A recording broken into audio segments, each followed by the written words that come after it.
എന്താ അപ്പോൾ ഇത് എന്ന് ആലോചിക്കണവരോട് എനിക്ക് ഇന്നൊരു സാധനം കിട്ടി. കണ്ടപ്പോൾ മനസ്സിലായിണ്ടാവില്ല എന്താ അത്. അതിൽ കുറച്ച് തിരിപ്പിടിക്കണം എന്നാണ് ഇപ്പം നിങ്ങൾ കാണുന്നത്.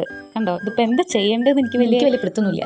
ചെയ്ത് കണ്ടില്ലേ, കുറേയൊക്കെ സ്ക്രൂ തിരിച്ചു നോക്കി ആ താഴത്തെ സ്റ്റാൻഡ് ശരിക്കും പോലെ നിൽക്കാനേ, അതപ്പോൾ നമ്മുടെ കൈ ചെറുതായി പോകുന്നു. പിന്നെ കുറച്ച് നേരം വീണ് വീട്ടിൽ കളിച്ചു. അത് കാണുമ്പോൾ എനിക്കത് ഓർമ്മ, സ്വിച്ച് പോലെ ഉണ്ട്, ആണെങ്കിൽ എടുത്താലും കിട്ടുന്നില്ല. ഇപ്പോൾ ശരിക്കും പോലെ കിട്ടി. അങ്ങനെ ഓരോ എക്സ്പെരിമെൻറ്റ് നടത്തിക്കൊണ്ടിരിക്കുകയാണ് ഇപ്പോൾ നമ്മൾ. അങ്ങനെ ആ കിട്ടും. പക്ഷെ അപ്പോൾ അതിന് കണക്ട് ചെയ്യണ സാധനം അതെങ്ങനെ കണക്ട് ചെയ്യും അതൊന്നും എനിക്ക് അതിന് അറിയില്ല. അങ്ങനെ ഞാൻ പിന്നെ അതിന് മുകളിൽ തിരിപ്പിടിക്കാൻ തുടങ്ങി. അങ്ങനെ തിരിപ്പിച്ചപ്പോഴാണ് ഈ സാധനം വലുതാക്കാനാണ് നമ്മുടെ സ്വിച്ച് ചെയ്യണമെന്ന് മനസ്സിലായത്. അതിൻ്റെ ഉപയോഗം അതാത്രേ. അങ്ങനെ അത് കയറ്റി വെച്ചു. അങ്ങനെ അത് കഴിഞ്ഞ് നമ്മുടെ വീണയുടെ ഓരോ കമ്പികളായിട്ട് ഞാൻ നീട്ടി വെക്കാൻ തുടങ്ങി.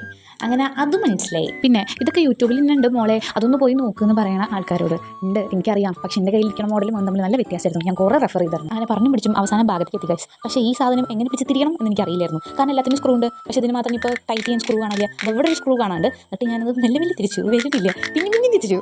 പാപം ആ ട്രൈപ്പോഡിന് എന്നോടൊന്ന് ദേഷ്യം വന്നിട്ടുണ്ടാവും. ഇത്രയും നേരം സ്വൈപ്പ് ചെയ്യാണ്ട് നിങ്ങൾ എൻ്റെ വീഡിയോ കണ്ടിട്ടുണ്ടെന്നുണ്ടെങ്കിൽ നിങ്ങൾക്ക് അത് ഇഷ്ടപ്പെട്ടു എന്ന് ഞാൻ അങ്ങോട്ട് വിചാരിക്കണം. പിന്നെ ഷോർട്സിന് സമയപരിധി ഉള്ളതുകൊണ്ട് ഇപ്പോൾ നമ്മളിവിടെ നിർത്താണ്.